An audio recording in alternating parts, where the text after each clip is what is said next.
Number 40, Lost Ark. Are you a big fan of Diablo or other hack and slash games that are similar to Diablo, maybe even Zelda? Well, Lost Ark basically exists for you. It's a gorgeous MMORPG version of that style game. There's going to be these really massive open world battlefields and a PvE arena feature where players can battle like monsters. So it really looks like a massive MMORPG that's just going to be something great for Diablo players. And believe me, we can sometimes be a desperate lot. Number 39, Battlefleet Gothic Armada. Okay, so there's a lot of Warhammer 40k games. A lot. But if this RTS set in the universe doesn't get you excited, then you haven't looked at it yet. It's developed on the Unreal Engine 4, and it's boasting extreme customization all over. From your defense systems, to your support subsystems, to your weaponry, to managing every ship during and after battles. And on top of that, being in one of the coolest universes out there, this is a gorgeous looking RTS. At number 38, Dragon's Dogma Dark Arisen. So a couple years ago, Capcom released an RPG by the same team that made Resident Evil, Devil May Cry,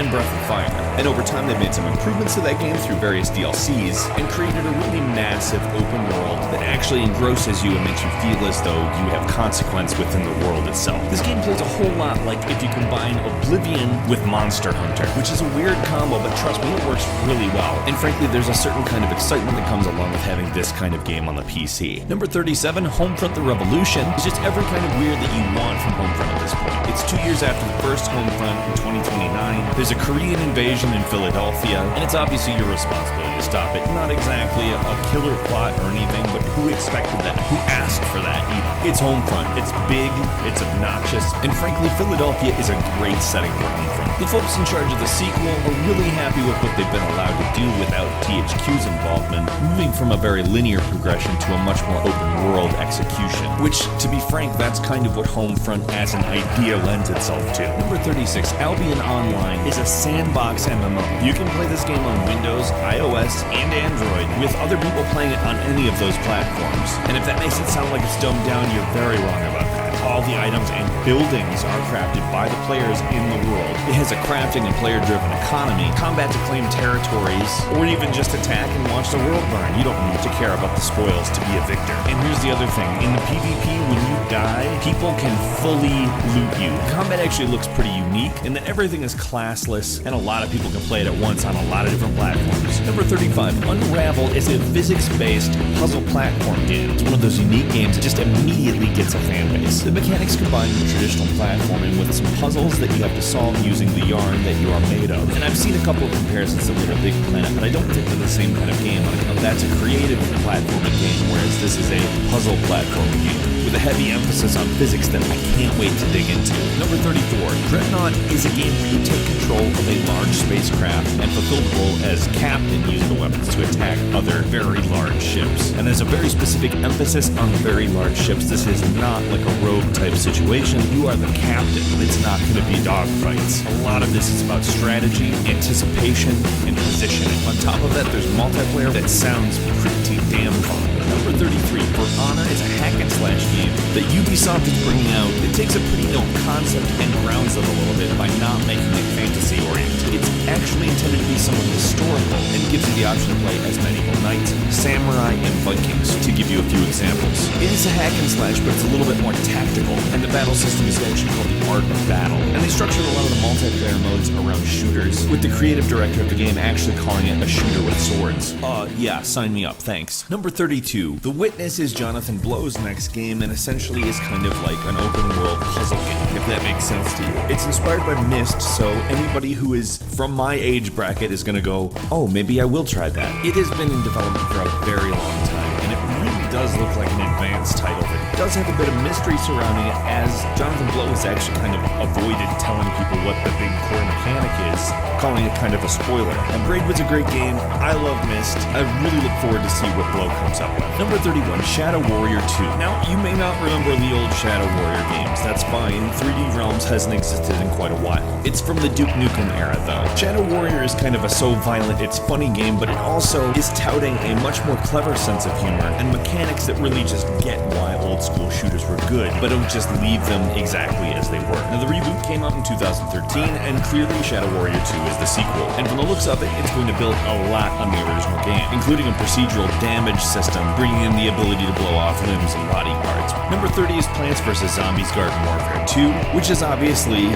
sort of a weird mashup between a third-person shooter and a tower defense game. But this is basically an update on what is a very massively popular game that has a weird, fun charm that for some reason I can't put it down when I play it, with a very large amount of improvements. Everything from the user interface to just the amount of modes. It does have a story, but it's basically a turf war, and it's not really necessary. I'm a big fan of the first, and I'm really looking forward to the second. Number 29, Tom Clancy's Ghost Recon Wildlands is a tactical shooter and is the very first entry to the Tom Clancy series that has an open world environment. Now the game is not set in the future. Instead, it's set in present-day Bolivia, and a certain special operations unit, the Ghosts, are sent in to try to reveal a connection between a drug cartel and the local government. I'm pretty excited to see if Ubisoft actually pulls this off, because we see plenty of fantasy open world games, but not so much tactical shooters in open world. That's gonna be interesting.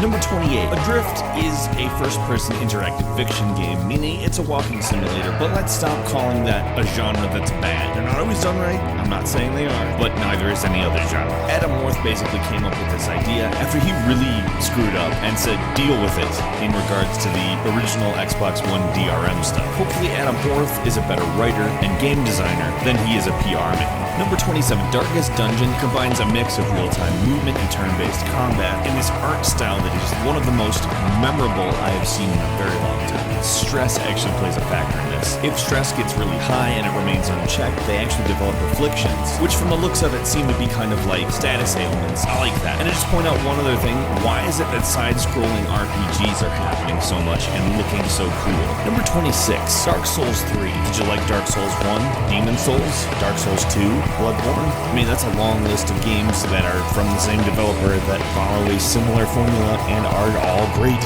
On top of that, they're adding a few combat mechanics like Ready Stance, which are essentially special abilities. And on top of that, all of the levels are designed basically just to kill you. Tell me, what more could you ask for with the Souls game? Number 25, No Man's Sky. A totally procedurally generated universe that you get to explore in a spaceship, combat enemies that are unique to every planet, and generally just see things that you could probably never imagine without having dipped your toes in No Man's Sky. Everything we've seen of this game looks amazing, and it's almost hard to believe that it's real. In fact, that's the reservation people have about it, if it will actually deliver on the massive promises that it's made. So far, it's looking pretty good though, I have to say. Number 24, Firewatch is this game that looks incredibly interesting. The art style is like a painting that has come to life. You play as Henry and you uncover clues about various weird things that have been happening around you, and somehow relate back to a security tower being pillaged while he was out on patrol. Intrigue is what we are dealing with here. It actually relates to real life, as it happens in the aftermath of the Yellowstone fires in 1988. Apparently the game doesn't have a whole lot of combat, if any at all, but it takes a lot of its inspiration from BioShock, namely Atlas, and how he interacts with the player. Number 23,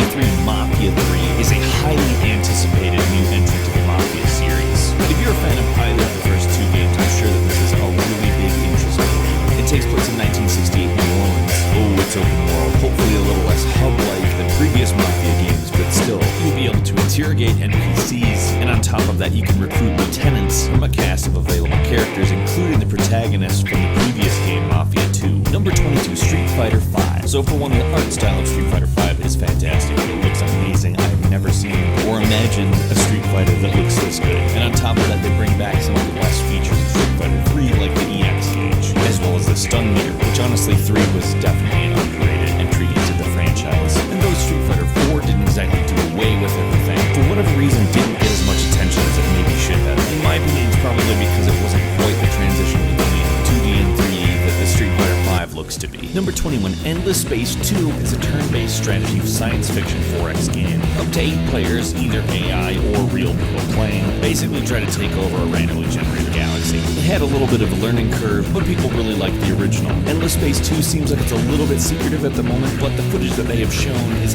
absolutely gorgeous. As far as 4X games go, this might be the one that kind of widens the reach of the genre. 20, Far Cry Primal is an action-adventure game, and really isn't that different than the regular Far Cry series. On paper, except it's set in the Stone Age. And being it's prehistoric, your regular gameplay like vehicles and gunplay just aren't there. You have to craft all the weapons and gradually build skills like fire and cooking food. You can also have companion animals like saber-toothed tigers, badgers, and a pet owl, which you can directly control and find out more about your environment. Honestly, once you get the full description, it sounds bizarre, but kudos to Ubisoft for trying something different here. Number 19, Hitman, is the latest in a series that has kind of gotten some flack recently. It's serving as a prequel rather than a reboot, and is going out of its way to kind of return to the roots of the series. The levels are all essentially sandboxes, and you can do what you want to advance the mission objectives. Contracts mode is also coming back, so fans of the series should probably be excited. Number 18, Blade and Soul is a MMORPG that combines open world mechanics with a combination of various martial arts. There's various PvE and PvP events, as well as a pretty extensive combo system to make the combat feel reminiscent of a fighting game. Number 17, Mirror's Edge Catalyst. I don't know if you ever played the original game,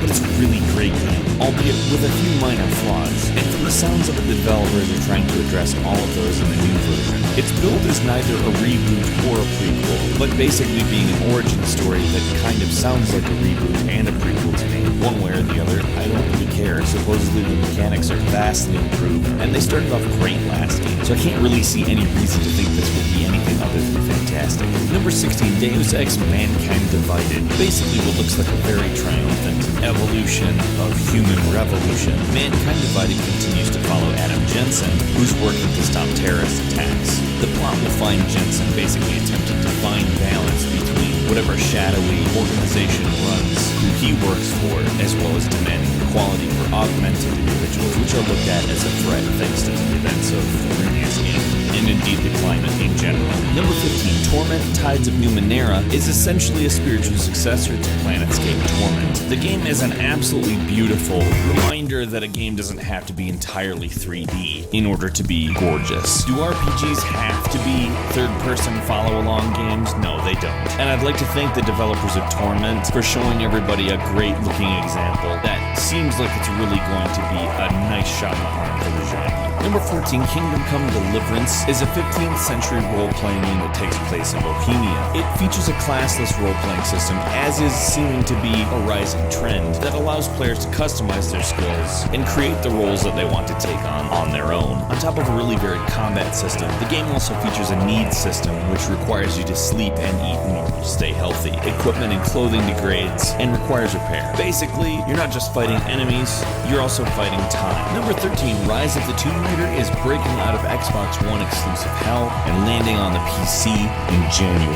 Now, if you've played the reboot, you know that the gameplay has improved massively over the original series. But Rise of the Tomb Raider really just refines the idea of an open world game to be something that doesn't distract you away from your main quest. Really, it's a delicate balance, and Rise of the Tomb Raider nails it. I can't wait. It'll be nice not to have to boot up Xbox One to play it. Number 12, Divinity Original Sin 2. What's particularly cool about this is that there's going to be a skill crafting system. Where we've been talking about classless role-playing games for a while now, this is just that to the nth degree. On top of that, it's calling its friendship, romantic relationship, and hatred system Love and Hate. An obvious but well-titled system.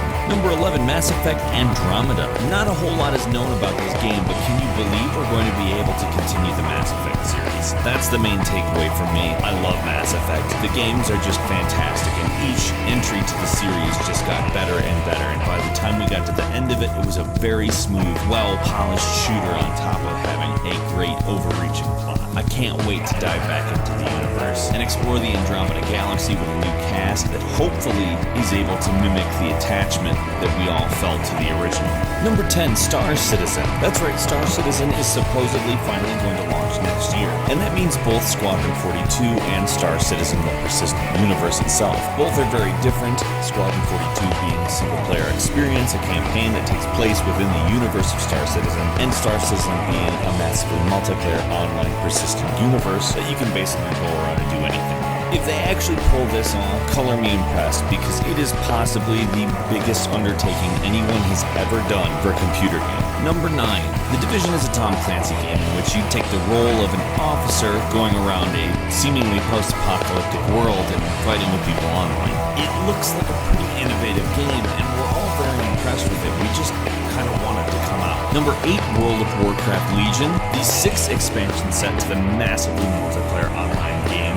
Obviously, World of Warcraft is what I'm talking about. Not only will this expansion increase the level cap to 110, it will also bring a number of new weapons as well as changes to player classes. On top of that, a new hero class joins the game in the Demon Hunter. There's a whole new plot and a much expanded setting, and WoW fans are obviously going to need this expansion pack. Number 7, Ashes of Singularity is aiming to deliver a brand new real-time strategy type experience by bringing in scale. The game claims to be the first native 64-bit RTS game, which in theory would provide it much more access to system resources, and uses a new 3D engine that fully leverages all multi-core functions in modern PCs. It's also among the first, if not the first, to support Microsoft's new DirectX 12. And if the game plays as good as its list of technical features, frankly it's going to be quite the game. Number 6, Dishonored 2.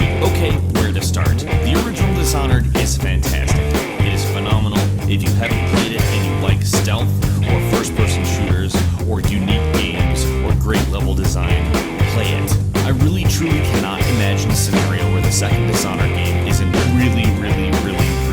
And judging from the gameplay trailer, which shows us so many new powers and possibilities, plus the prospect of playing as Emily Caldwin as a fully realized, powerful adult.